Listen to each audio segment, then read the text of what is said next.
రప్పా రప్పా ఆడిస్తామని మాజీ CM YS Jagan cinema డైలాగులు చెప్పడం సిగ్గుచేటని కదిరి ఎమ్మెల్యే కందికుంట వెంకటప్రసాద్ అన్నారు.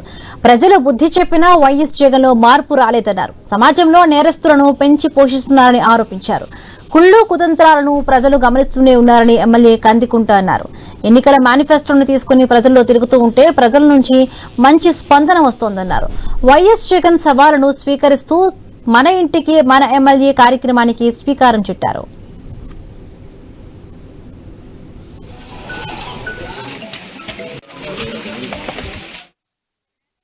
సమాజంలో ఒక నేరాన్ని చొప్పించే ప్రయత్నము, తద్వారా కొద్ది మందినైనా తన దగ్గర గుప్పిట్లో పెట్టుకోవాలనే ఒక రాక్షస మనస్తత్వము, ఒక ఫ్యాక్షనిస్ట్ మనస్తత్వంతోనే ఆయన ఆలోచనలు ఉన్నాయి. కానీ ప్రజాస్వామ్యవాదిగా, ఒక ముఖ్యమంత్రి స్థాయి వ్యక్తిగా, గతంలో ముఖ్యమంత్రిగా చేసినటువంటి వ్యక్తిగా ఆయన ఆలోచన లేవని చెప్పేసి ఆయన హితవుతున్నాం మారమని చెప్పేసి కూడా హితవు.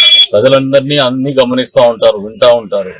సమయం వచ్చినప్పుడు ఒకసారి బుద్ధి చెప్తారు. ఆల్రెడీ మీకు ఒకసారి బుద్ధి చెప్పినారు, ఇంకా అది మారినట్లే. స్వతహాగా బై నేచర్ మీకు ఉన్నటువంటి ఆలోచన విధానం, అందులో భాగంగా మీరు మళ్ళీ మాట్లాడినట్టున్నారు.